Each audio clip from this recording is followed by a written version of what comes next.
आज का ये सूर्योदय इन दुष्टों का अंतिम सूर्योदय होना चाहिए।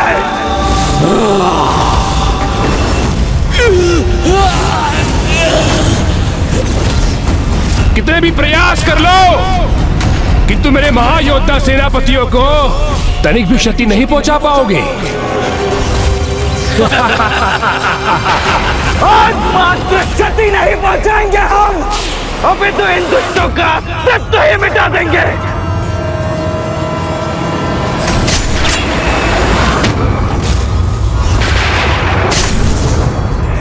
हमारे इतने शक्तिशाली प्रहार कैसे विफल हो रहे हैं? इस दुष्ट के कीचड़ में होने के बाद भी मेरा शक्ति वेलदंडे से भेद क्यों नहीं पा रहा है? कहा था ना मैंने, मेरे महायोद्धाओं को कुछ नहीं कर पाओगे तुम।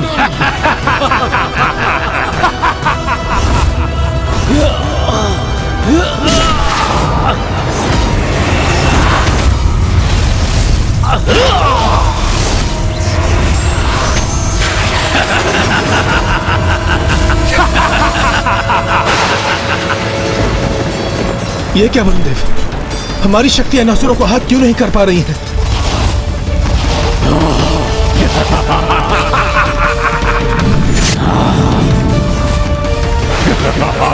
ये क्या हो गया है हमारी शक्तियों को कुबेर देव? ये असुर अब तक सुरक्षित कैसे रह सकता है? वध क्यों नहीं हो पा रहा इसका?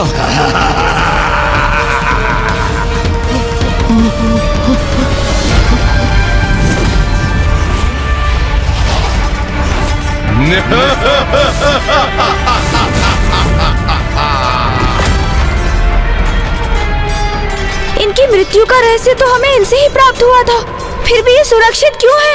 क्या हुआ गजमुख, स्तब्ध क्यों रह गए? क्या प्रतीत हुआ था तुम्हें? अपनी चतुराई का प्रदर्शन कर हमारे भेद ज्ञात कर लोगे और हमें आहत करने में सफल होगे तुम, किंतु अब तुम्हारी युक्ति तुम्हीं पर भारी पड़ेगी।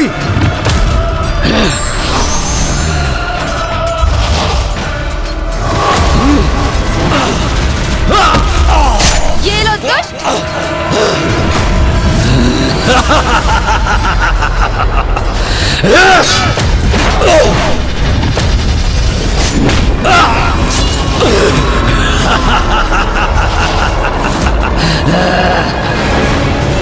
इसके चारों ओर ये कैसी ऊर्जा है?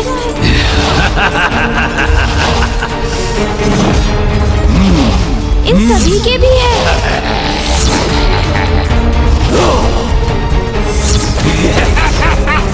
प्रतीत होता है कोई आसुरी शक्ति इनका कवच बनकर इनकी रक्षा कर रही है, अर्थात इन्हें आहत करने हेतु सर्वप्रथम इस कवच रूपी ऊर्जा को नष्ट करना होगा।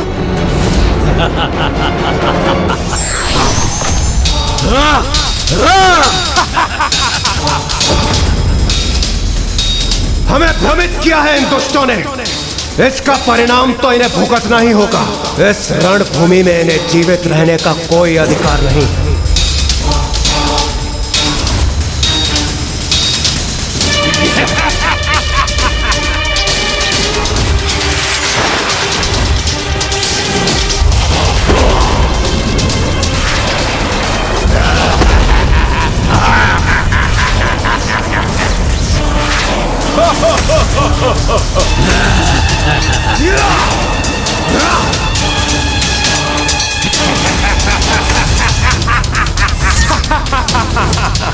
हमारे संयम का बहुत लाभ उठा चुके हो तुम दुष्टों, अब उसे भंग करने का परिणाम भी भुगतो। देवराज इंद्र को इतना उत्तेजित देखकर मुझे अपार संतुष्टि का आभास हो रहा है। अति आनंदित है ये दुर्गमासुर इस युद्ध को इस अवस्था में देखकर।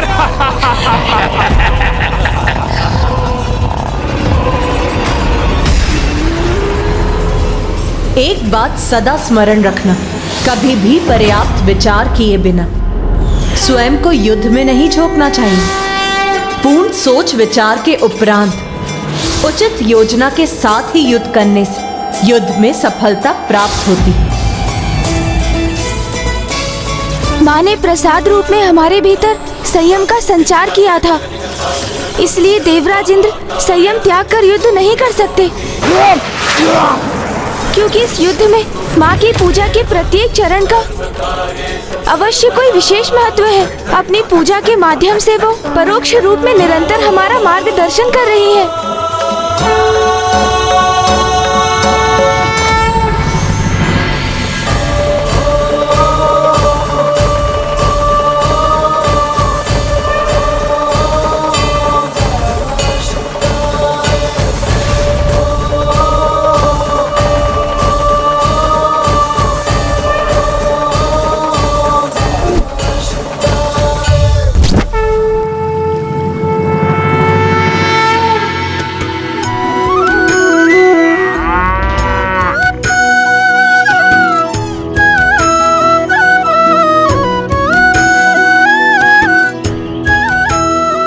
आज सूर्यास्त तक विश्राम नहीं करेंगे हम।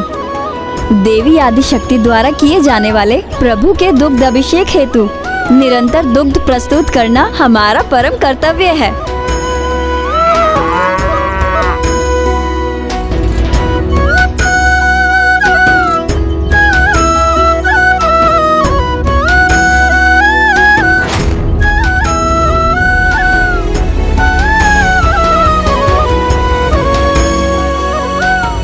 देवी आदिशक्ति के दुग्ध अभिषेक पूजा में ये गोपियां जिस प्रकार एक कतार में खड़ी होकर अपने श्रम दान से उसे पूर्ण एवं सफल करने में लगी हैं, ये दृश्य तो वास्तव में बहुत दिव्य और अनुपम है।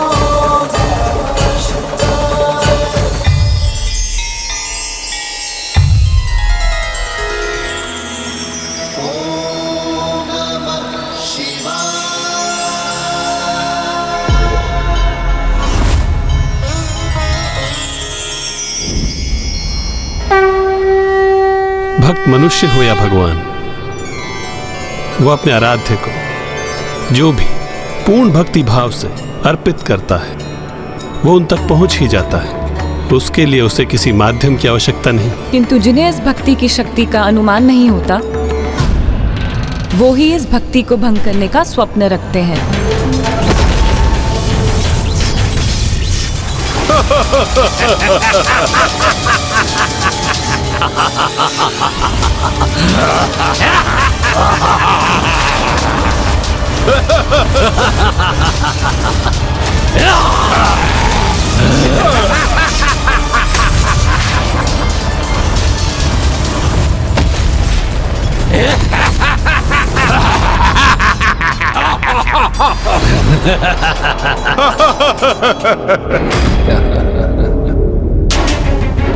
देवताओं ने अमृत पान किया हुआ है और मेरे महायोद्धा मेरे सुरक्षा कवच के कारण सुरक्षित है, तो एक घमासान युद्ध निरंतर यूं ही चलता रहेगा।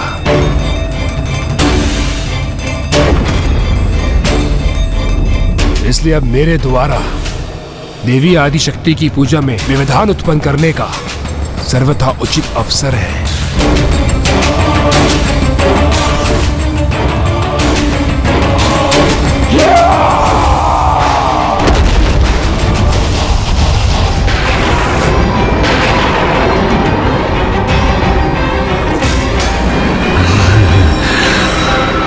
मेरे प्रतिरूपो,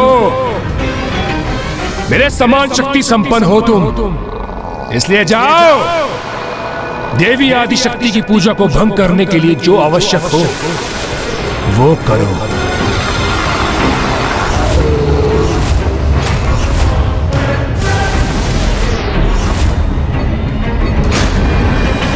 बस एक भटकाव उत्पन्न करने की आवश्यकता है, जो मेरे सेनापति करेंगे। मेरी ऊर्जा का एक भाग तो उनके भीतर है ही, बस उनमें वृद्धि करने की ही आवश्यकता है।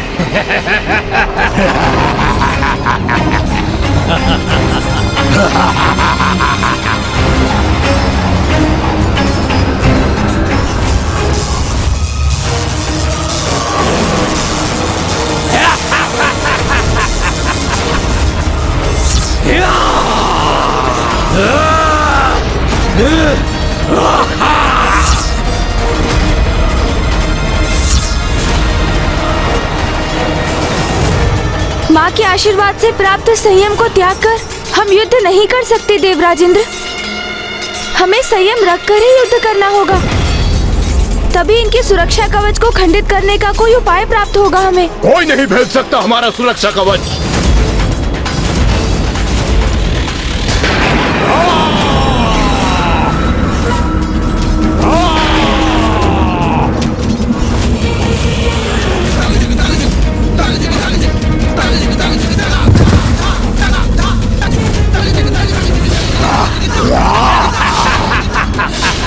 हमें अपनी सेना के समक्ष क्रमबद्ध होकर इन असुरों से उसकी सुरक्षा करनी होगी।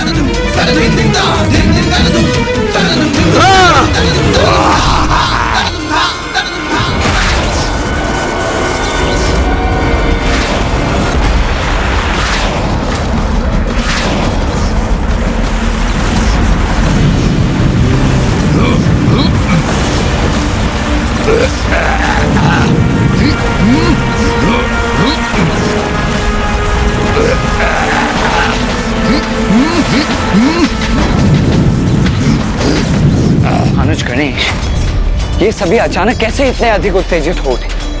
हम पर इनका आक्रमण इतना सशक्त क्यों? जैसे ये हमारा संपूर्ण ध्यान स्वयं पर ही केंद्रित रखना चाहते हैं।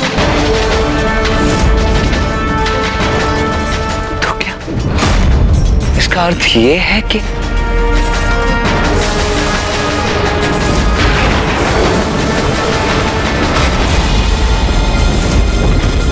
दुष्ट दुर्गमासुर हमें भ्रमित कर रहा है।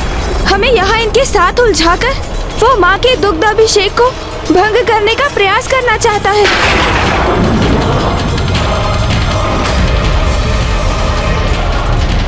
मैं उसे ऐसा कदापि नहीं करने दूंगा। रोक दूंगा मैं उसे। भैया, आप वहाँ जाकर उसे रोकिए। मैं अन्य देवताओं के साथ यहाँ की स्थिति संभाले रहूंगा।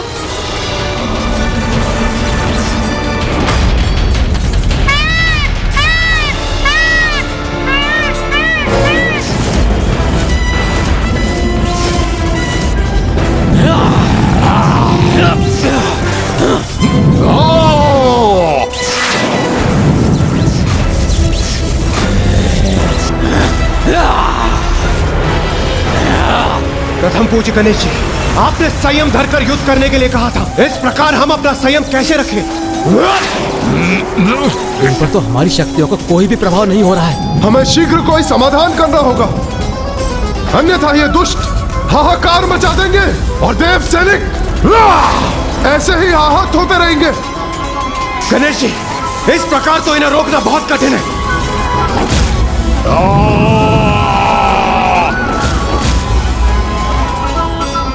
इनके आसुरी कवच के कारण हम इन पर आक्रमण कर इन्हें आहत करने में असमर्थ हैं। किंतु ये अपनी ही शक्ति से स्वयं को आहत तो अवश्य कर सकते हैं, क्योंकि इनके स्वयं असुर होने के कारण दुर्गमासुर का सुरक्षा कवच इनकी आसुरी शक्ति से इनकी रक्षा नहीं करेगा।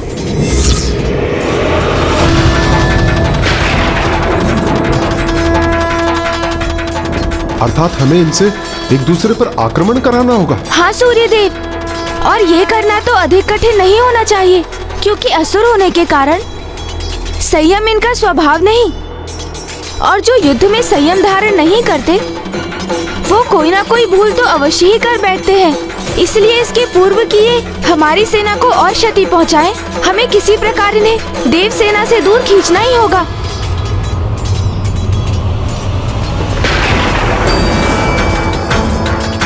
क्या हुआ गणासुर जी? आज मुझसे युद्ध नहीं करेंगे आप? कहीं मुझसे भयभीत तो नहीं हो गए हैं? उचित है। तुम्हारी चुनौती सुनकर बहुत आनंद आया मुझे। तुम्हारी चुनौती स्वीकार है मुझे।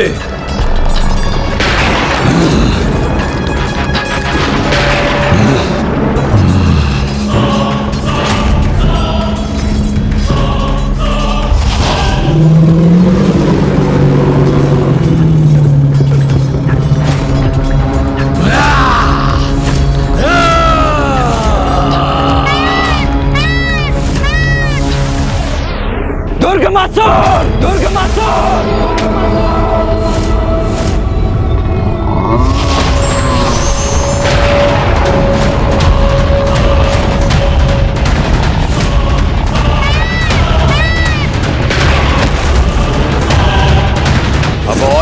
जाने का दुस्साहस मत करना दुर्गमासुर।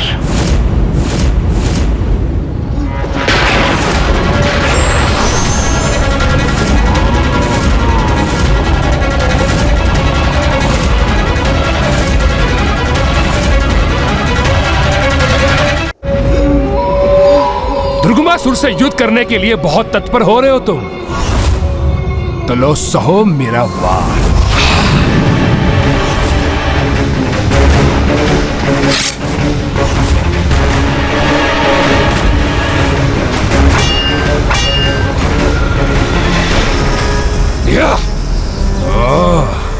दिखने में तो युवक हो, किंतु अपनी आत्मरक्षा करने का सामर्थ्य भी रखते हो, तो क्या आक्रमण कर। मुझसे युद्ध करने की कुशलता है तुम में।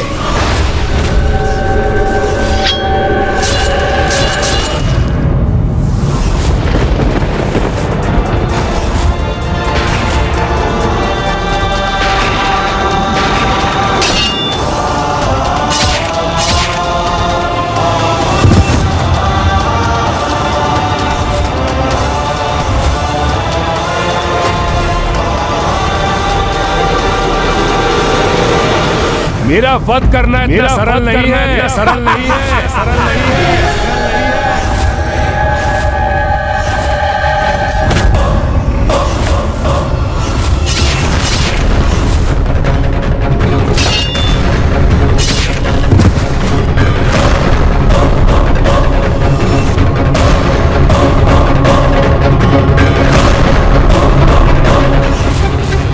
रुक जाओ, रुक जाओ।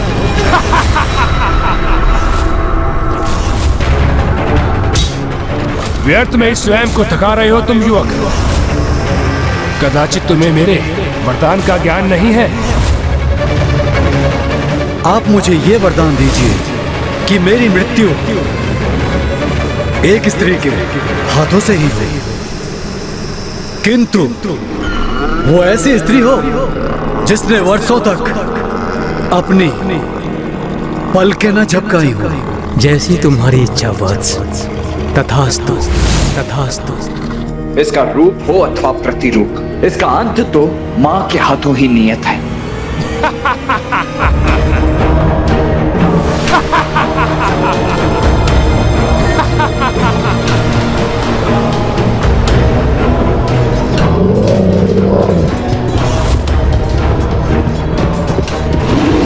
इन दोनों दुष्टों को अपने निकट पहुंचने की प्रतीक्षा करनी होगी मुझे।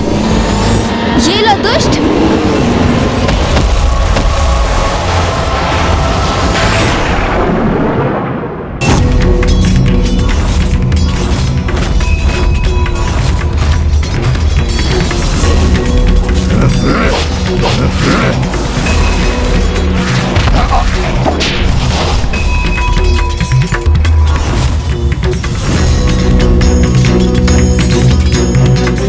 शीघ्र मैं वहां पहुंचूंगा और अपना कार्य सिद्ध करूंगा।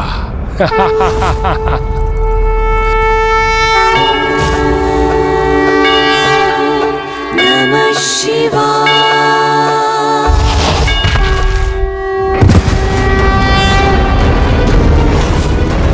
तुम्हारे जैसे दुष्ट असुर के लिए ऐसे पवित्र स्थान पर प्रवेश करना इतना सरल नहीं है दुष्ट।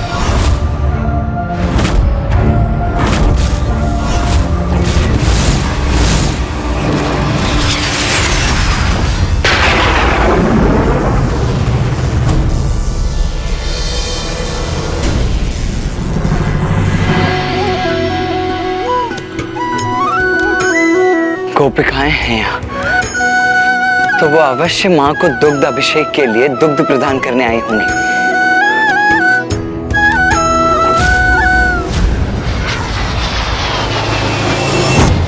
इसका इससे आगे बढ़ना संभव प्रतीत तो नहीं हो रहा है, इसीलिए मेरे यहाँ रुकने का कोई लाभ नहीं है।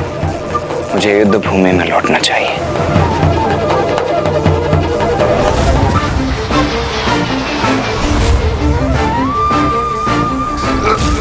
किसी भी अवस्था में पहुंचूंगा वहां, भंग अवश्य करूंगा देवी आदिशक्ति का अनुष्ठान। कदापि सफल नहीं हो दूंगा उसे।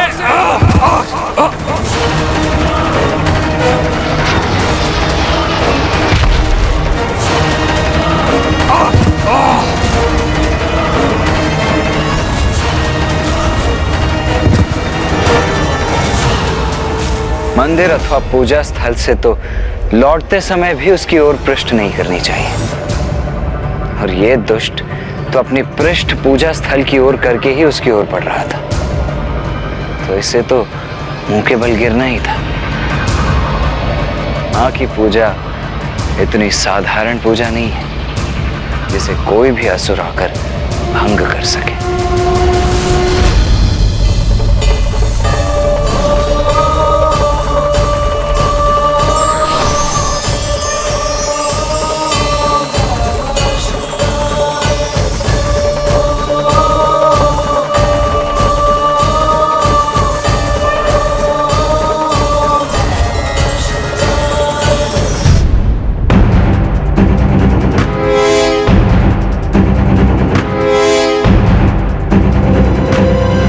कैसा मूर्ख है ये। इसे इतना भी ज्ञात नहीं कि माता की पूजा का ये प्राथमिक स्थान है और यहाँ मात्र और मात्र नारी का ही प्रवेश है। ये क्या कर रही हो तुम सब? देख नहीं रहे हो, पूजा के लिए दुग्ध उपलब्ध करवा रहे हैं हम। ये पूजा मैं अवश्य भंग करूंगा। मेरे द्वारा ही भंग होगी ये पूजा। यदि मैं पूजा स्थल पर नहीं पहुंच सकता तो उसे बाहर से ही भंग कर दूंगा।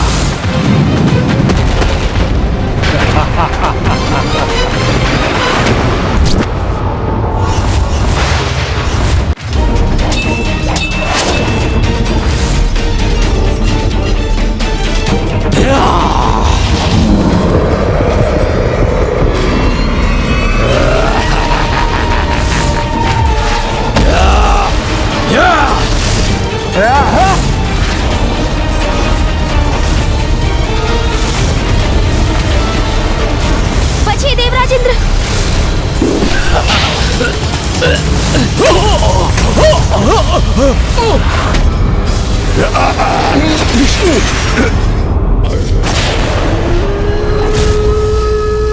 इन्हें तो तुमने रोक लिया, किंतु मुझे सफल होने से नहीं रोक पाओगे तुम।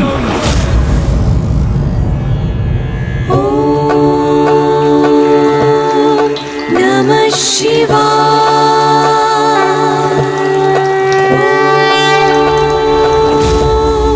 नमः शिवाय।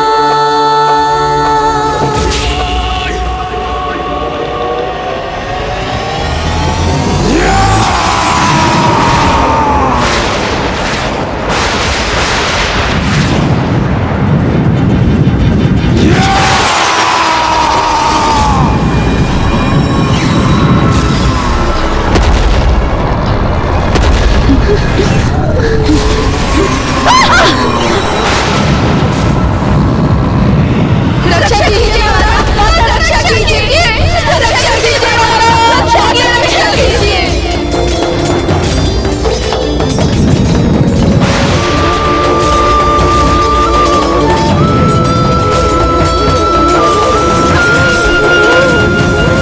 रक्षा कीजिए, रक्षा कीजिए माता, रक्षा कीजिए।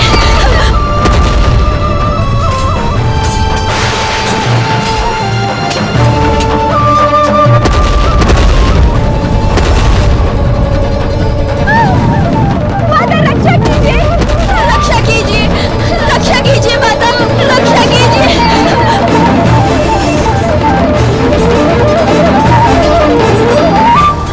अब इस दुष्ट के कारण गोपिकाओं द्वारा पहुंचने वाला दुग्ध भी माता तक नहीं पहुंच सकेगा। अब माता की पूजा कैसे संपन्न होगी?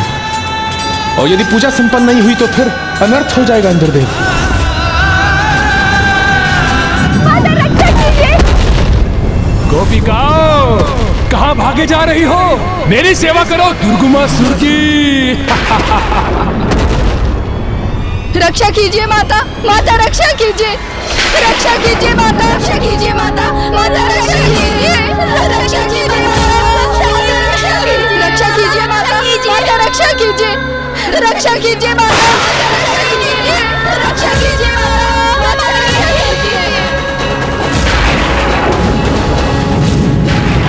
कीजिए माता, माता रक्षा कीजिए, रक्षा कीजिए माता, माता रक्षा कीजिए,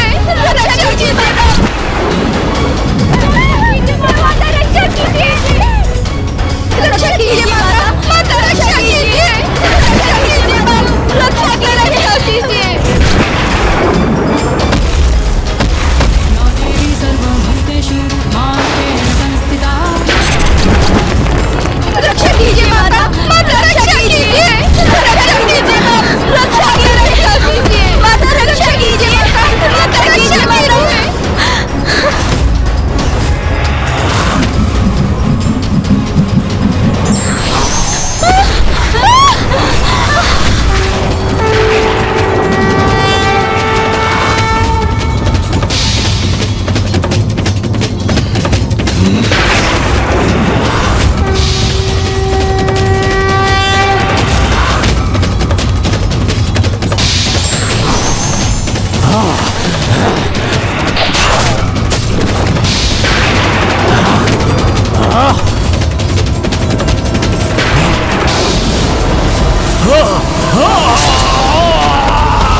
प्रतिरूपों में विभक्त होते हुए ही तो देखना चाहता था मैं, जिससे मैं तुम्हारा वध कर सकूं।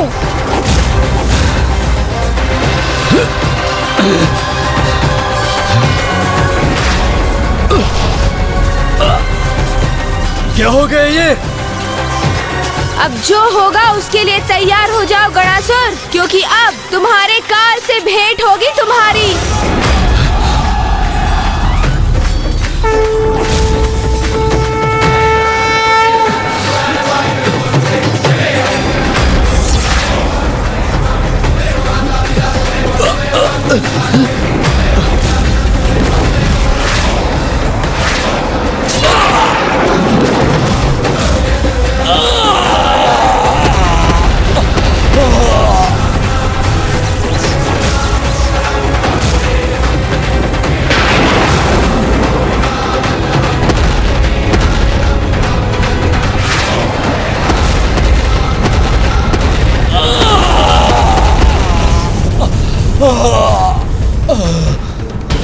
मेरे दो अति शक्तिशाली असुर सेनापति, उनका भी अंत हो गया।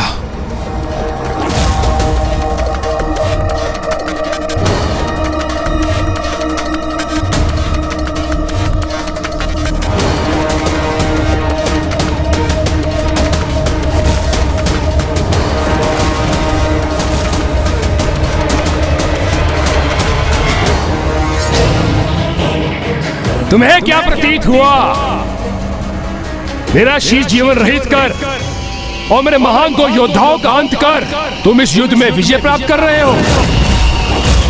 किंतु सत्य तो यह है, मैं इस युद्ध में विजय प्राप्त कर चुका हूं, क्योंकि गोपिकाएं नहीं तो दुग्ध अभिषेक के लिए दुग्ध नहीं, और दुग्ध नहीं तो देवी आदिशक्ति की पूजा पूर्ण नहीं। अधूरा रह गया उनका अनुष्ठान, और अस्त्र भी उठा लिए उन्होंने, अर्थात पूजा और प्रतिज्ञा दोनों भंग हो गई, दोनों भंग हो गई।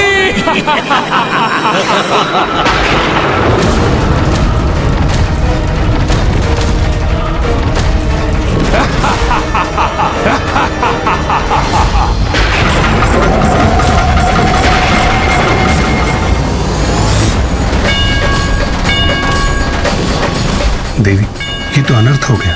देवी आदिशक्ति की पूजा के भंग होने का अर्थ है स्वयं महादेव का घोर अपमान।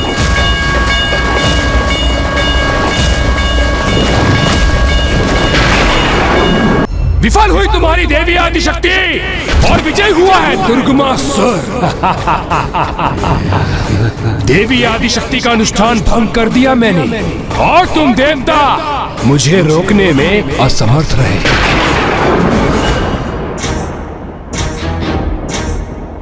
मैंने वचन दिया था माता को। आप तनिक भी चिंता मत कीजिए, अगले 3 दिवसों में हम सभी अपनी सम्मिलित शक्ति से दुर्गमासुर को रोक कर ही रहेंगे। उनके अनुष्ठान को पूर्ण करने हेतु जिस दुग्ध की आवश्यकता थी उन्हें, उसी दुग्ध को उन तक नहीं पहुंचने दिया मैंने।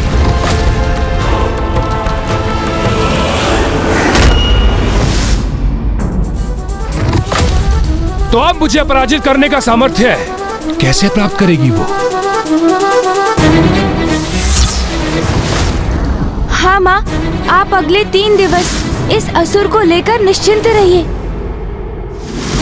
माँ के प्रति अपना दायित्व निभाने में असफल हो गया मैं। अपना ही प्राण भंग कर अस्त्र उठाने के लिए विवश कर दिया मैंने उस देवी आदि शक्ति को।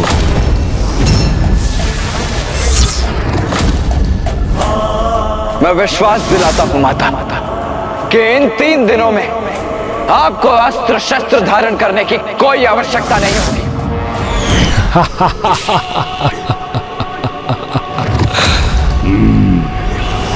अधूरा रह गया मेरा अनुष्ठान।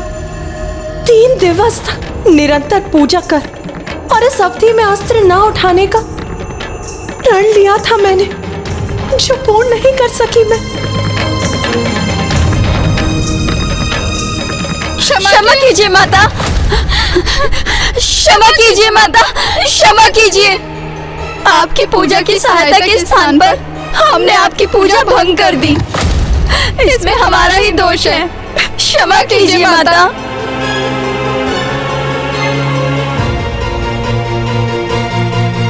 नहीं, न तुम दोषी हो और ना वो दुष्ट दुर्गमासुर। अपनी दोषी तो स्वयं मैं ही।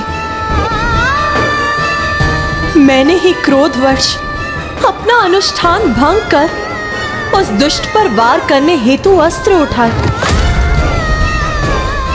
मेरे ही कारण प्रभु महादेव का अभिषेक अधूरा रह गया।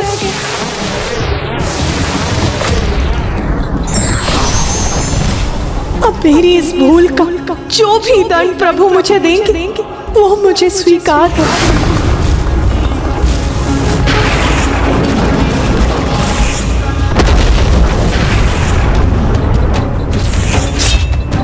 क्योंकि अपनी इस अनर्थकारी भूल का परिणाम तो मुझे स्वयं ही भुगतना होगा।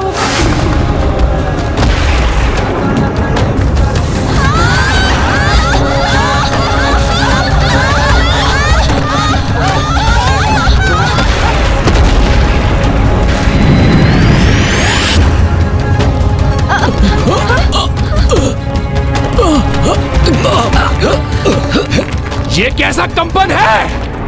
प्रभु महादेव के अपार क्रोध के जागृत होने का संकेत है ये।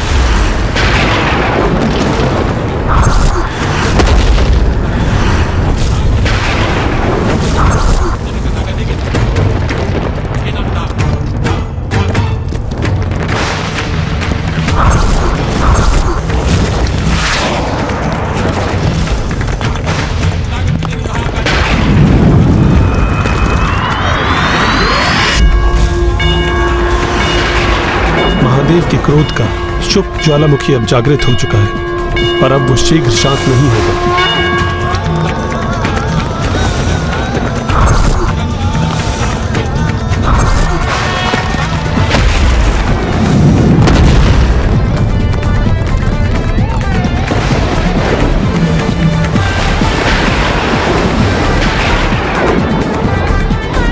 इनके क्रोध में तो निरंतर वृद्धि होती जा रही है।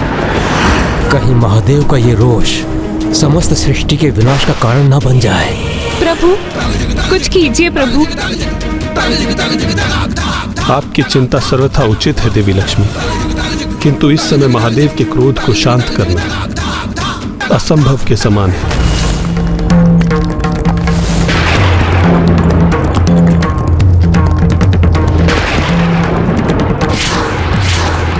ये तो डमरू का नाद है, तो कहीं पिताश्री? हाँ गणेश, मुझे भी ऐसा ही प्रतीत हो रहा है। यह अवश्य ही पिताश्री का ही क्रोध है, जो उनके डमरू का नाद बनकर समस्त विश्व में गूंज उठा है। यदि जगत पिता देवातिदेव महादेव का क्रोध शांत ना हुआ तो प्रलय आ जाएगी।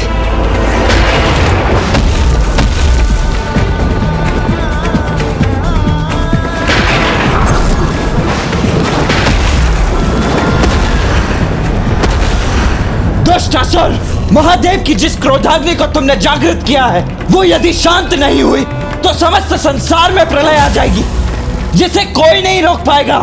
और इस क्रोधाग्नि में सर्वप्रथम तुम भस्म होगे, इसका तनिक भी भान है तुम्हें? अब तुम्हारी इस चतुराई में उलझकर मैं आशंकित और भयभीत होने वाला नहीं हूं, इसलिए व्यर्थ का प्रयास मत करो।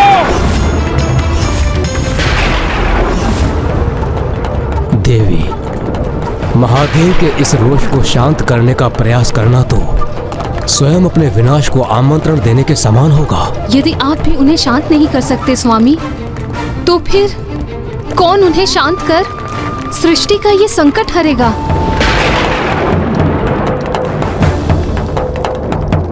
इस महासंकट का कारण मैं ही, तो प्रभु को शांत करने का दायित्व भी मेरा ही है।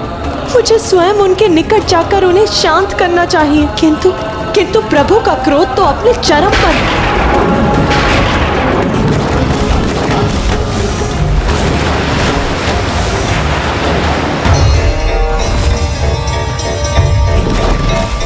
तो उनके इस चरम क्रोध का प्रकोप सृष्टि नहीं, मैं स्वयं सहूंगी।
शांत हो जाइए स्वामी।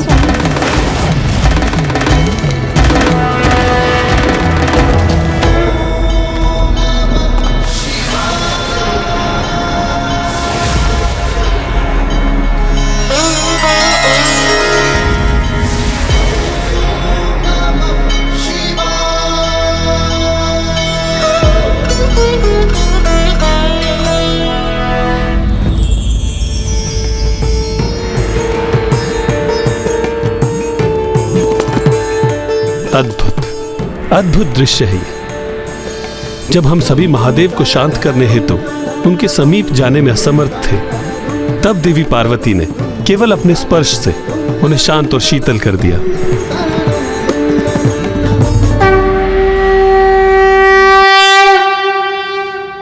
इसीलिए तो पत्नी को पति का शांति स्थान कहा जाता है। स्वामी, मेरे अधूरे अनुष्ठान के कारण ही आप इतने रुष्ट हुए, इसीलिए मैं आपकी अपराधी हूं। आप मुझे जो दंड देंगे वो मुझे स्वीकार होगा स्वामी। यदि मैं पूजा स्थल पर नहीं पहुंच सकता तो उसे बाहर से ही भंग कर दूंगा। गोपिकाएं नहीं तो दुग्ध अभिषेक के लिए दुग्ध नहीं, और दुग्ध नहीं तो देवी आदिशक्ति की पूजा पूर्ण नहीं। देवी आदिशक्ति का अनुष्ठान भंग कर दिया है मैंने। नहीं प्रिय, आपके कारण नहीं। मेरा यह अपार रोष तो उस दुष्ट दुर्गमासुर के कारण जागृत हुआ, किंतु आपने ही मेरे इस क्रोध के बवंडर को पार कर मुझे शांत और शीतलता प्रदान कर मुझे अत्यंत प्रभावित किया। इसलिए मैं घोषणा करता हूं कि आज से संसार में आपका एक और नाम प्रचलित होगा, स्पर्शवती मधुश्री। मधुश्री मधुश्री कदम्ब वनचारिणी मुनि कदम्ब कादम्बिनी नितंबजित भूधरां सुर नितंबिनी सेवितां नवंबुरुहलोचनां भिनवांबुद श्यामलां त्रिलोचन कुटुंबिनी त्रिपुर सुंदरी माश्रये। और आपके इस स्वरूप में जो भी भक्त आपकी भक्ति करेगा वो सदैव क्रोध से मुक्ति पाएगा।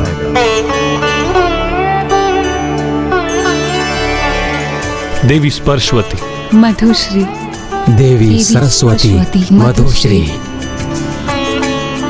आपके इन कृपा वचनों को सुनकर मैं कृतार्थ हुई स्वामी, किंतु जो भक्त अपने संकल्प को अपूर्ण छोड़ दे, अपने धर्म का पालन करने में असमर्थ हो जाए, वो प्रभु के कृपा के पात्र कहां? प्रिय, धर्मोचित आचरण की कोई एक परिभाषा नहीं, वो तो समय, स्थान, संबंध या स्थिति के अनुसार ही निर्धारित होते हैं। समय निर्धारित करता है कि रात्रि में निद्रा और दिवस में पूजा अनुष्ठान उचित है, और संबंधों की मर्यादा एक नारी को पिता, पति, भ्राता और पुत्र के साथ उसे भिन्न धर्मों का पालन करने के लिए प्रेरित करती है।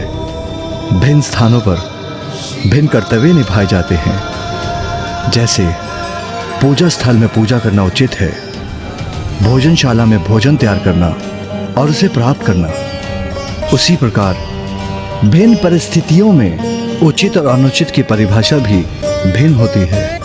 किंतु यह सत्य है कि आपके समक्ष जो परिस्थिति उत्पन्न हुई उसके अनुसार गोपियों की रक्षा करने हेतु आपने अपना अनुष्ठान भंग किया।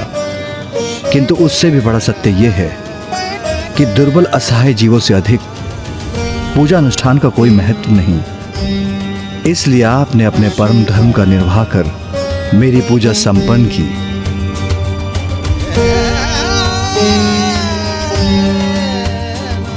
किंतु स्वामी, पूजा की अवधि का भी तो महत्व है। पूजा उसकी अवधि से नहीं अपितु श्रद्धा, भक्ति और पूजा की शुद्धता से पूर्ण होती है।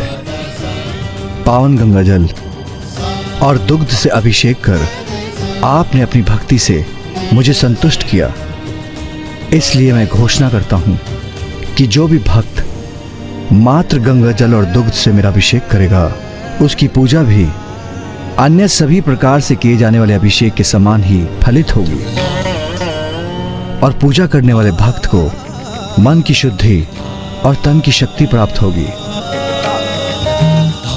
अपने इस दिव्य और अद्भुत लीला से जगत पिता और जगत माता जगत को पूजा का वास्तविक मर्म समझा रहे हैं, जिससे समस्त संसार के समक्ष ये स्पष्ट होगा कि मन की शुद्धता से विहीन रहकर किए जाने वाले बड़े से बड़े अनुष्ठान भी विफल हो जाता है और प्रभु के प्रति भक्ति और श्रद्धा से किए जाने वाले छोटे से छोटे अनुष्ठान को भी वो स्वीकार करते हैं।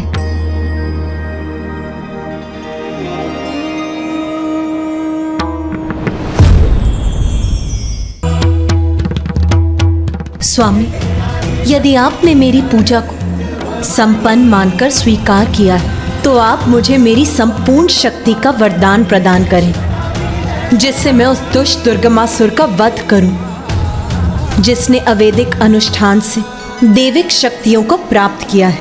मैं आपसे पृथक कहाँ हूँ देवी? भला मैं आपको क्या वरदान दे सकता हूँ? आप और मैं एक ही तो हैं। हम दोनों एक दूसरे के पूरक हैं।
नारीश्वर स्तुति का श्रवण हो रहा है भैया मुझे, वो भी स्वयं बुआ जी के साथ मामा श्री, फूफा जी एवं मामी जी के संयुक्त मधुर सुर में। हाँ गणेश, अर्थात माँ सफल हुए, उनका अनुष्ठान पूर्ण हुआ। वो परम शक्ति जिसके लिए माँ ने अनुष्ठान आरंभ किया था, वो अब अपनी संपूर्णता में जागृत हो चुकी है।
हमें अपने अद्भुत दर्शन देने के लिए आपको कोटि कोटि धन्यवाद प्रभु अर्धनारीश्वर।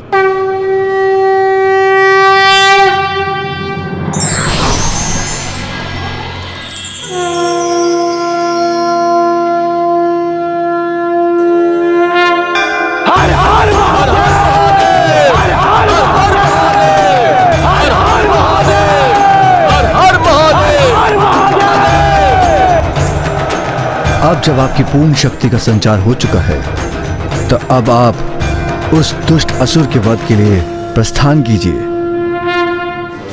ऐसी क्या अद्भुत युक्ति सूझ गई है इन्हें? ऐसी क्या अद्भुत युक्ति की योजना कर ली है इन्होंने, जो इतना प्रसन्न हो उठे हैं? हम अभी जाते हैं महाराज, और इन देवताओं का ये भेद ज्ञात कर अभी यहाँ लौटते हैं। कहीं जाने की आवश्यकता नहीं है तुम्हें, क्योंकि अब मैं स्वयं वहां जाऊंगा।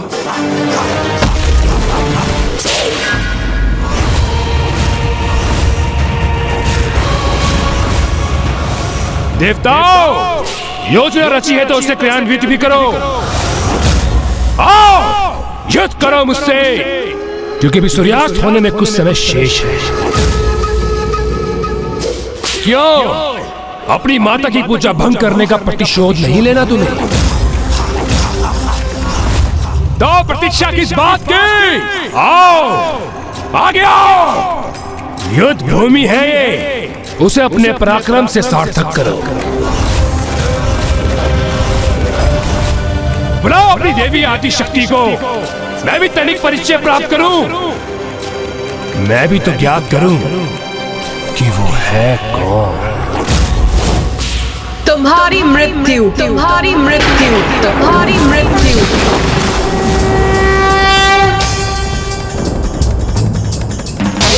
नंदिनी नंदित मेदिनी विश्व विनोदिनी नंदनुजे शिरोगिनी वासिनी विष्णु विलासिनी विष्णुजे भगवती देशिति नंदकुटुंबिनी भूरि कुटुंबिनी भूरि कृते जय जय हे महिषासुरमर्दिनी रम्यकवर्दिनी शैलसुते जय जय हे महिषासुरमर्दिनी रम्यकवर्दिनी शैलसुते।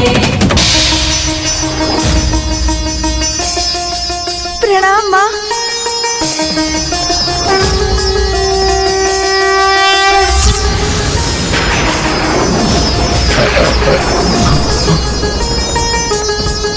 युद्ध करना चाहते थे ना तुम, तो भयभीत होकर अचानक पीछे क्यों हट गए? साहस है तो आगे बढ़ो, आगे बढ़ो और अंत करो इस युद्ध का।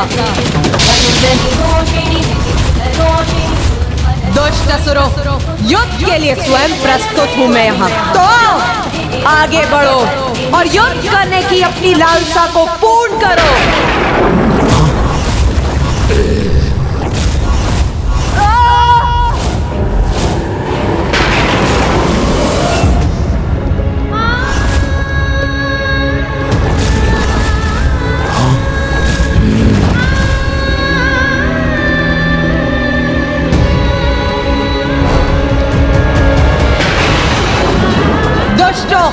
आज तो तुम्हें नियति ने सुपथ पर आने का एक और अवसर प्रदान किया है, किंतु यदि कल भोर होने तक तुम नहीं सुधरे तो फिर भयंकर अंत होगा तुम सभी का, भयंकर अंत। आज की रात्रि का सदुपयोग करो, अपने दुष्कर्मों का प्रायश्चित करो, अन्यथा कल सूर्योदय तो अवश्य देखोगे तुम सभी, किंतु सूर्यास्त नहीं देख सकोगे, क्योंकि कल मैं अकेली युद्ध करूंगी तुम्हारी संपूर्ण सेना से।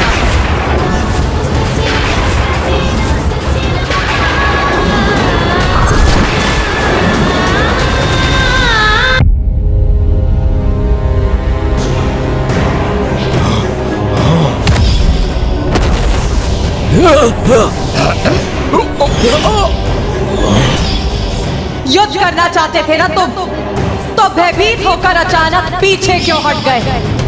साहस है तो आगे बढ़ो, आगे बढ़ो और अंत करो इस युद्ध का। कल भोर होने तक तुम नहीं सुधरे तो फिर भयंकर अंत होगा तुम सभी का, भयंकर अंत।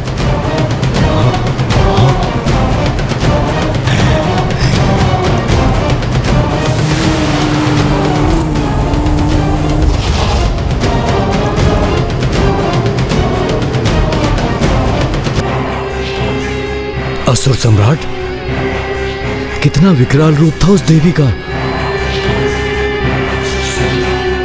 वो आज ऐसी थी तो कल युद्ध भूमि में और कितनी भयंकर होंगी वो। असुर सम्राट, आपने कितने कठिन अनुष्ठान को पूर्ण किया है, किंतु आप में तो उस तेज का लेस मात्र भी नहीं है। हाँ, उनके उग्र स्वरूप को देखकर तो ऐसा प्रतीत हो रहा था मानो वो क्षण भर में ही संपूर्ण असुर सेना का विनाश कर देंगी।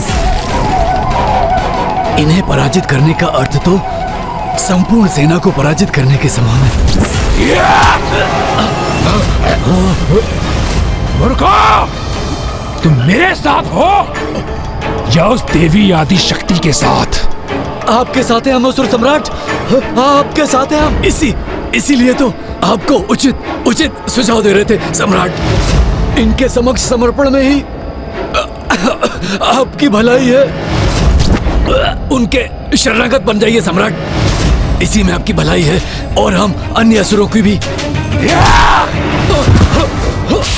बस बहुत हुआ तुम्हारा अनर्गल प्रलाप।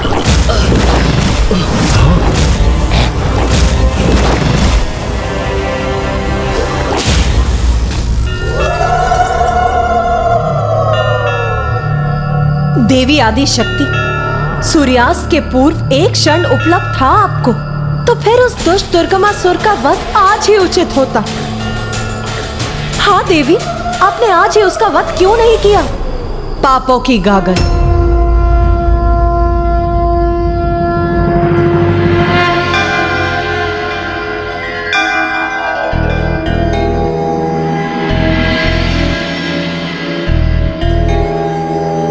प्रत्येक जीव के भीतर पाप की एक बड़ी गागर और पुण्य का एक छोटा कलश दोनों ही होते हैं,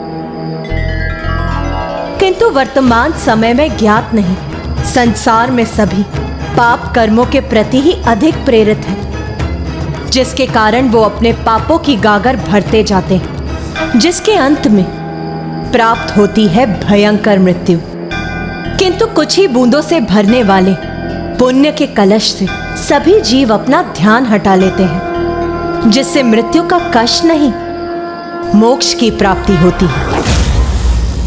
क्षमा कीजिएगा असुर सम्राट, मेरी छली बुद्धि भी यही कह रही है कि दूं ही सही, किंतु इस समय क्षमा याचना कर अपनी रक्षा कीजिए, फिर शांति वार्ता के नाम सदियां बीत जाएंगी और निर्णायक युद्ध भी इसी प्रकार टलता रहेगा।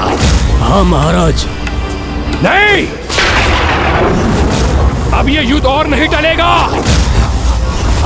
अवश्य मैं देवी आदिशक्ति को पराजित करूंगा, किंतु उसे पराजित करने का उपाय तो कोई ऐसा ही बता सकता है जो उसके निकट हो, उनके शिविर का भाग हो, अर्थात तामसिक माता। समय समय पर तामसिक देवी की पूजा करने के कारण दुष्ट दुर्गमासुर के पुण्य कलश में अभी भी कुछ पुण्य शेष है। तामसिक देवी एक ओर जब वो आपके समक्ष गुहार लगाता है तो वो एक और पुण्य को प्राप्त करता है, और दूसरी ओर आवेदिक पूजा का प्रयोग करने के कारण उसके पापों की गागर भी बढ़ती जाती है।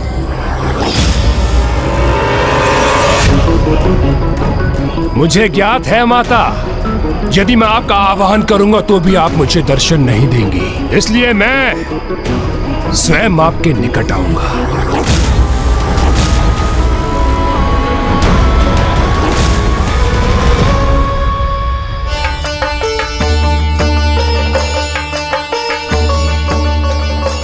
मेरी युद्ध सभा में चिंता एवं दुख का कोई स्थान नहीं। मैं तो यहाँ सभी को प्रसन्न एवं उत्साहित देखना चाहती हूँ। माता, जो भी हुआ उसके उपरांत हम प्रसन्न कैसे रह सकते हैं?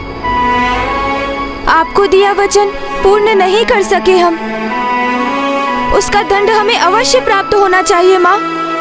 नहीं माता, जो कुछ भी हुआ उसमें हमारा दोष है, हम आपके वास्तविक अपराधी हैं। यहाँ ना ही किसी का दोष था और ना ही किसी ने कोई अपराध किया है, सभी ने पूर्ण निष्ठा से मेरी सेवा की है।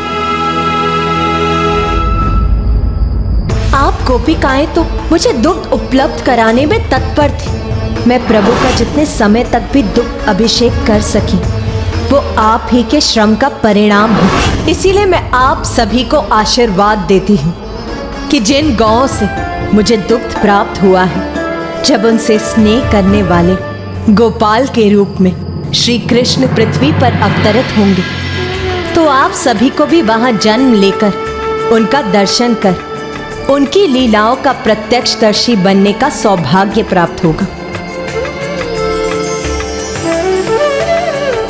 हमसे रुष्ट होने के स्थान पे आपने ये वरदान देके हमें धन्य कर दिया माता। आप मेरे इस वरदान के सर्वथा योग्य हैं। सभी देवता भी मेरी सराहना के योग्य हैं, क्योंकि उन्होंने भी अपनी पूर्ण शक्ति से उस दुष्ट दुर्गमासुर से युद्ध किया।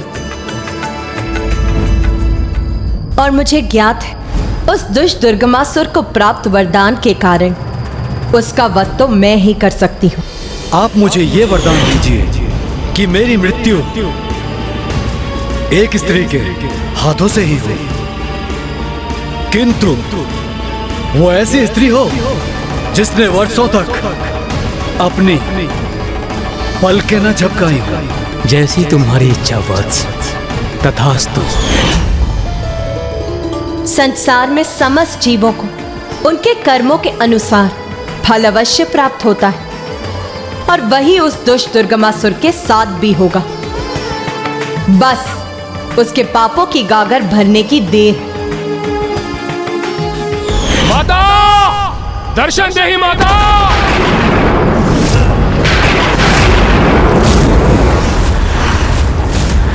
मां दर्शन दीजिए, मां दर्शन दीजिए।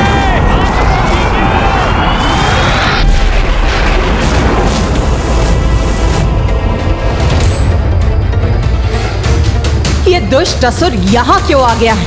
उसने यहाँ आने का दुस्साहस कैसे किया? तामसिक माता एवं अन्य सभी माताओं से मेरी विनती है कि आप सभी शिविर में जाकर विश्राम कीजिए। इस दुष्ट को क्या चाहिए वो मुझे ज्ञात है। मैं अभी वहाँ जाकर इसका उपाय करता हूँ।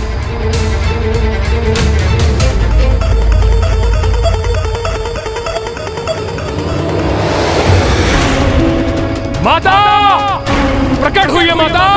दर्शन दे ही माता, दर्शन दे ही। मां दर्शन दे ही, प्रकट हो मां।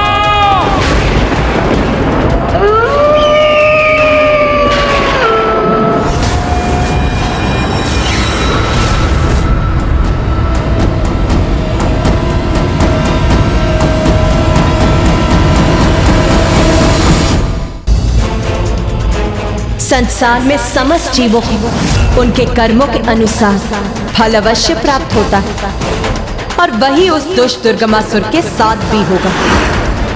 इसके पापों की गागर अब भरने वाली है, किंतु यदि ये तामसिक माता के समक्ष पहुंच गया तो पुनः कुछ पुण्य भी प्राप्त कर लेगा ये।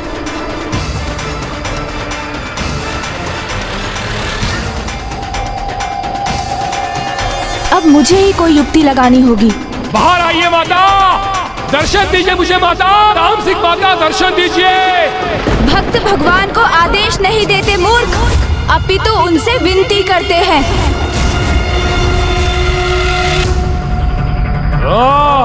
तो तुम हो गजमुख, मुझे सीख देने का प्रयास मत करो। मैं जैसे भी उनका आवाहन करता हूँ उन्हें प्रकट होना ही होता है। किसी को विवश कर उनके दर्शन तो अवश्य प्राप्त किए जा सकते हैं, किंतु उनका आशीष नहीं। तो आशीष किसे चाहिए? मैं तो सहायता प्राप्त करने आया हूँ। वर्षों तक पूजा करता आया हूँ मैं उनकी, इसलिए उन्हें आना ही होगा मेरी सहायता के लिए। क्यों? सहायता की आवश्यकता क्यों पड़ी? सर्वशक्तिशाली दुर्गमासुर को? ओह, कहीं मां आदिशक्ति को युद्ध भूमि में देखकर उनसे भयभीत तो नहीं हो गए दुर्गमासुर? माता तो वो तुम्हारी है, मेरी नहीं।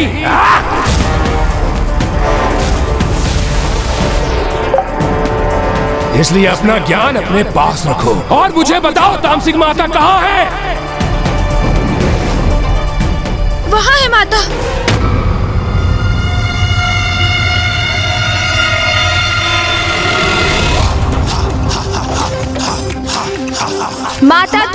समस्त प्रश्नों के उत्तर के साथ वही दर्शन देंगी तुम्हें।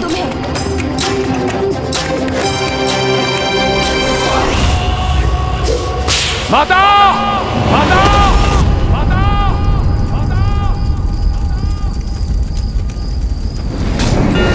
माता! बोल, अब क्या चाहिए तुझे? वही माता जो प्रत्येक योद्धा चाहता है, विजय, युद्ध में विजय माता।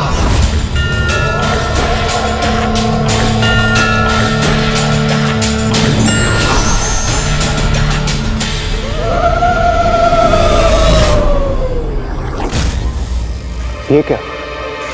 माता तो यहाँ है, फिर ये दुष्ट शिविर के भीतर किससे संवाद कर रहा है? बताओ गणेश, उस शिविर में कौन है जिससे दुर्गमासुर प्रश्न पूछ रहा है? जिन तामसिक माता को उसने स्वयं उत्पन्न किया है माता, मैंने उस पर अपनी गणेश माया का प्रयोग किया है, जिससे कि वो अपने प्रश्नों के उत्तर अपनी आसुरी बुद्धि से ही प्राप्त करे,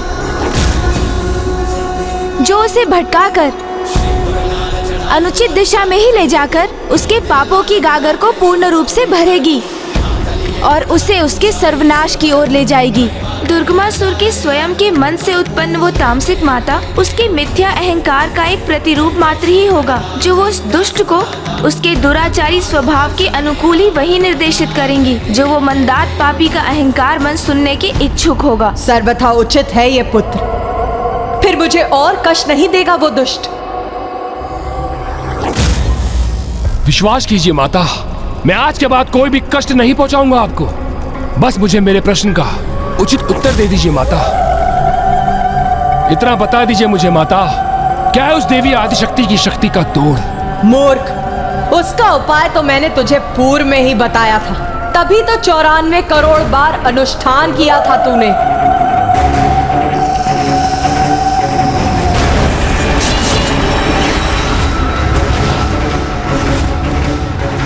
तो मुझे भी ज्ञात है माता, किंतु अब इस अंतिम युद्ध से पूर्व कोई सुझाव तो दीजिए मुझे माता। आपकी निरंतर पूजा की है मैंने, अनुष्ठान किया है आपका माता मैंने, इसलिए आपको मुझे कोई सुझाव तो देना ही होगा माता। शत्रु को पराजित करने के लिए सर्वप्रथम उसका मनोबल भंग किया जाता है। मूर्ख, इतना भी ज्ञात नहीं है तुझे, और फिर तेरी शत्रुता तो एक नारी से है, जिसका मनोबल ही उसकी शक्ति है। किंतु माता, देवी आदिशक्ति के मनोबल को कैसे भंग करूंगा मैं? निंदा से। नारी मन को सबसे गहरा आघात तो उसकी निंदा से ही पहुंचता। अर्थात बस इतना ही, देवी आदिशक्ति की निंदा भर करनी है मुझे। हाँ, तेरी विजय का यही साधन। युद्ध के पूर्व ही देवी आदिशक्ति का मनोबल तोड़ दे। निंदा कर उनकी। बस मेरे लिए तो इतना ही संकेत पर्याप्त है माता, और वैसे भी आपका ये भक्त दुर्गमासुर औरों की तरह पराजित होने वालों में से नहीं है। धन्यवाद माता, आपका कोटि कोटि धन्यवाद।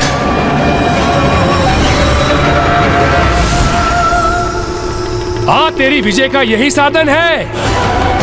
युद्ध के पूर्व ही देवी आदिशक्ति के मनोबल को तोड़ दो। निंदा कर उसकी, निंदा। माता, मैं क्षमा चाहता हूँ, किंतु ऐसा करना अनिवार्य था। नहीं पुत्र, तुम्हें क्षमा याचना करने की कोई आवश्यकता नहीं, क्योंकि जो धर्म का पालन नहीं करते, किसी की विवशता को अपना अस्त्र बनाते हैं, उन्हें इस प्रकार पाठ सिखाना कदाचित अनुचित नहीं। पुत्र गणेश, तुम चतुर ही नहीं, तुम अच्छाई के लिए विघ्न हरता हो।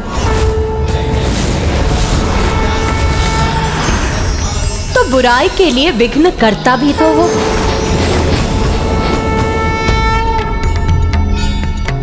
जो तुमने किया सर्वथा उचित है। अब कल उसके पापों की गागर भरकर अवश्य छलकेगी। धन्यवाद माँ।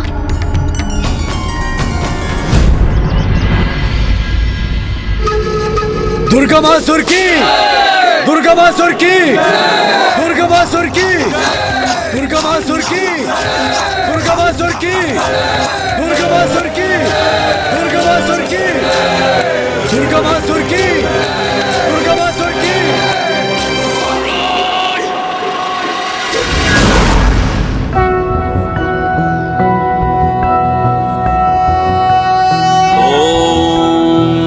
ओम जय महागणाधिपते नमः। ओम जय महागणाधिपते नमः। ओम जय महागणाधिपते नमः।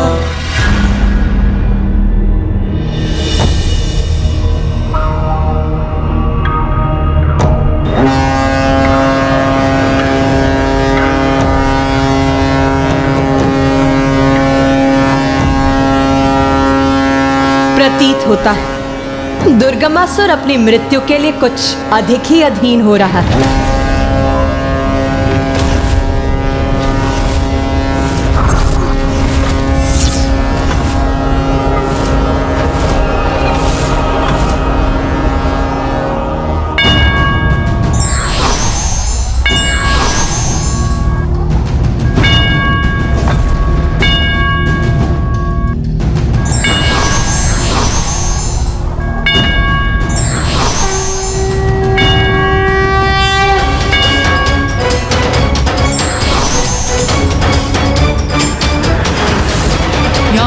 सर्वभूतेषु मारूपेण संस्थिता नमस्तस्यै नमस्तस्यै नमस्तस्यै नमो नमः। या देवी सर्वभूतेषु शक्तिरूपेण संस्थिता नमस्तस्यै नमस्तस्यै नमस्तस्यै नमो नमः।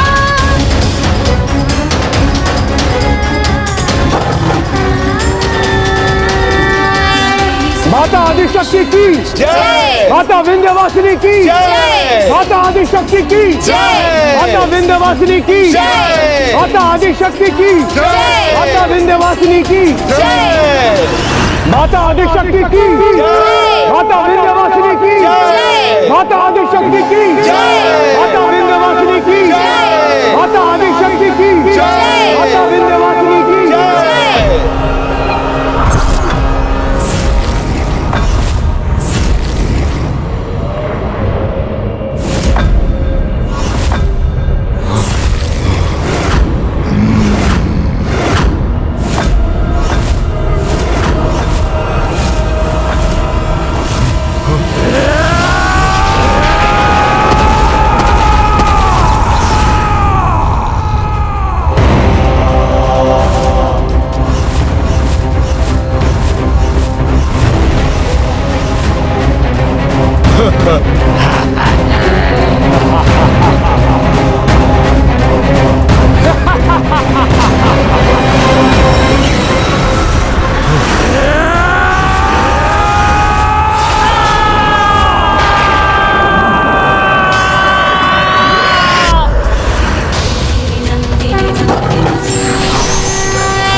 तुम मुझे भयभीत करने का प्रयास कर रही हो तो देखो देखो दुर्गमासुर की अपार शक्ति को देखो।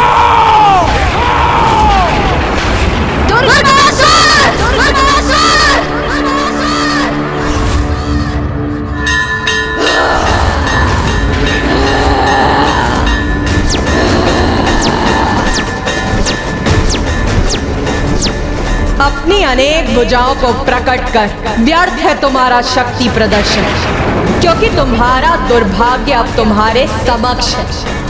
तुम्हारी भुजाओं की संख्या तुम्हारी शेष श्वासों से भी कहीं अधिक।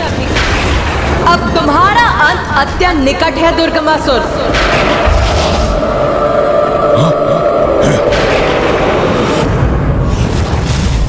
देवी अंत मेरा नहीं, अपितु तुम्हारा होगा, क्योंकि तुच्छ नारी होकर तुमने इतना बड़ा दुस्साहस किया है। युद्ध भूमि में पहुंचकर मुझे चुनौती दी है। महाशक्तिशाली महासुर दुर्गमासुर को, जिसका अंत करना दुर्गम ही नहीं अपितु असंभव है, असंभव है।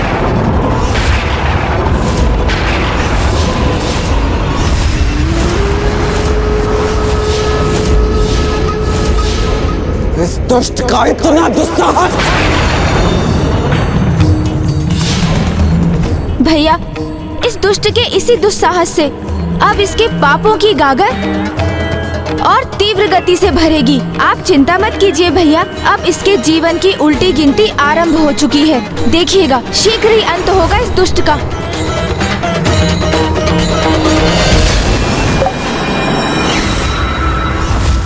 कहाँ है वो देवता? इतने पुरुषहीन हो गए वो?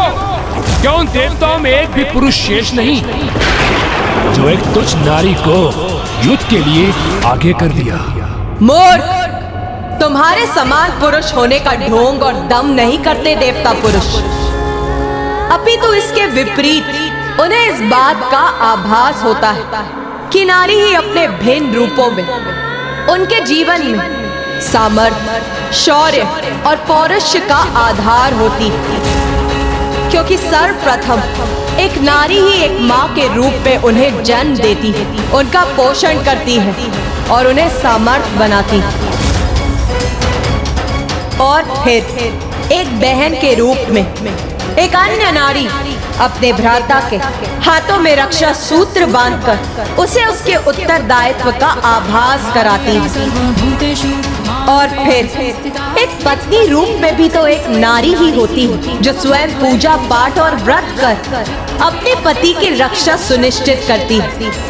इसीलिए वो पुरुष जो देव बुद्धि संपन्न है, वो नारी को स्वयं से निम्न मानकर उसे पीछे रखने की कल्पना भी नहीं करता, अपितु वो नारी को आगे बढ़ाने में सहायक होते हैं। तो जैसे मिथ्या और आसुरी बुद्धि वाले पुरुषों को यही सीख देने आगे आई है ये नारी।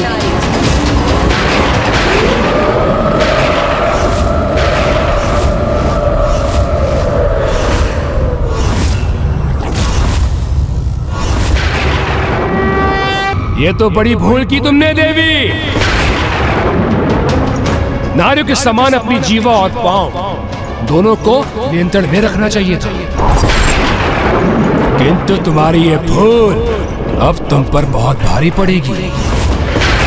तो क्या मेरे अजय सेनापति तुम्हें सिखाएंगे एक नारी का अधिकार आगे बढ़ने का नहीं, अपितु पीछे रहने का ही होता है। उसका स्थान सीमित क्षेत्र होता है जिसके बाहर आने पर बड़ा भीषण परिणाम होता है देवी।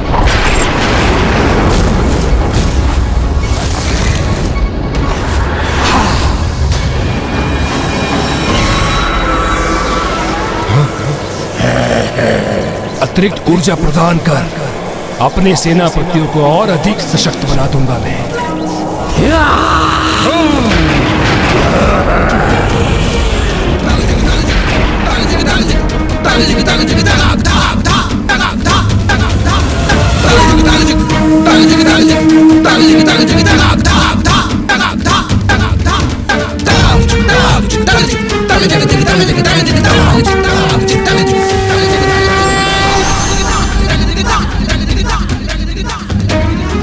मूर्ख असुर, ब्रह्मांड में व्याप्त समस्त शक्ति की स्रोत हूँ मैं, एक नारी हूँ मैं, और एक नारी शक्ति को सीमित समझने वाले मेरी शक्ति के समक्ष तुम्हारी शक्ति वास्तव में तुच्छ ही है।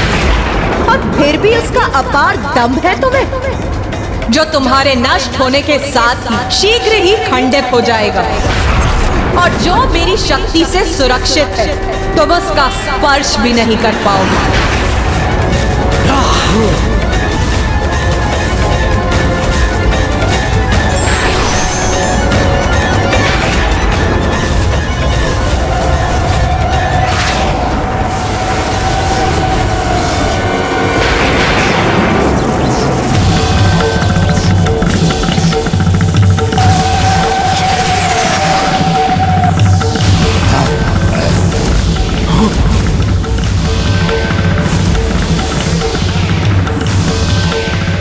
इन असुरों के चारों ओर ये वृत्त रूपी घेरा क्यों उत्पन्न कर दिया है माँ ने? ध्यान से देखिए इस वृत्त को। ये असुरों के चारों ओर खिंचा हुआ एक घेरा अवश्य प्रतीत हो रहा है, किंतु इसमें माँ ने हमें घेर कर हमारे लिए एक सुरक्षा कवच का निर्माण किया है।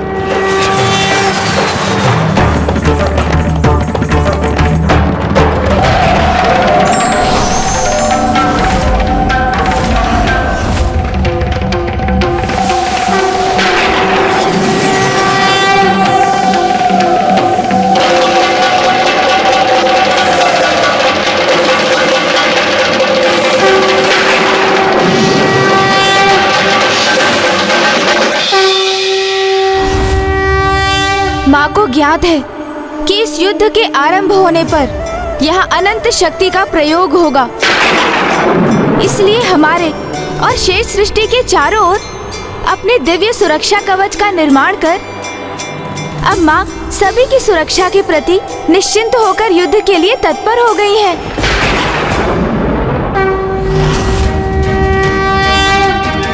क्या कर रही है दीदी? कोई नई योजना घड़ रही है क्या?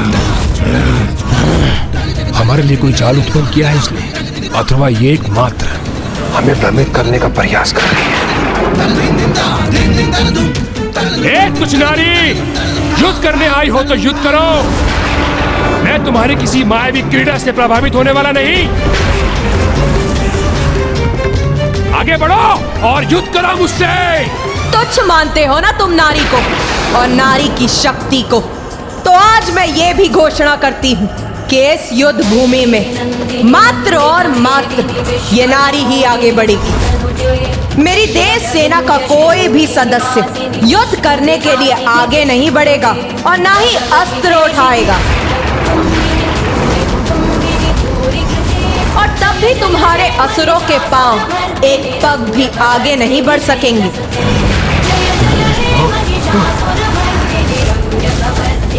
और आज इस युद्ध भूमि में उन्हें पीछे हटकर अपनी मृत्यु की ओर ही बढ़ना होगा। माता आदिशक्ति की, माता विंध्यवासिनी की, माता आदिशक्ति की, माता विंध्यवासिनी की, माता आदिशक्ति की, माता विंध्यवासिनी की।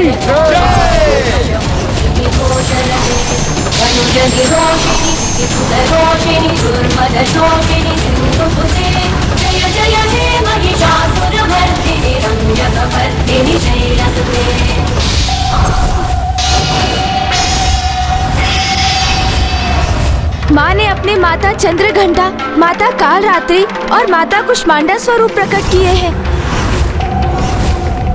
जो अब शीघ्र इन असुरों का संहार करेंगे।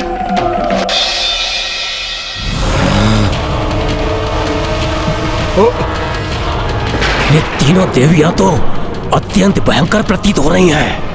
हाँ, और ये तो जैसे हमारा भक्षण करने के लिए तत्पर हैं।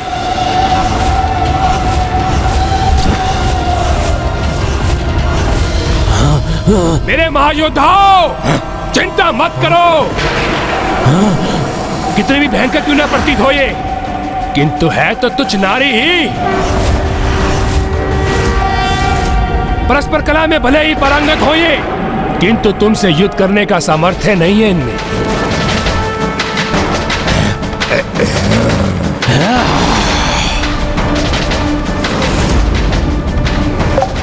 दुष्ट, इसी प्रकार तुम माता का अपमान करते रहे तो कदाचित युद्ध से पूर्व तुम्हारे पापों की गागर पूर्ण रूप से भर जाएगी और फिर वही काल बनेगा एक नारी के हाथों तुम्हारी पीड़ादायक मृत्यु का।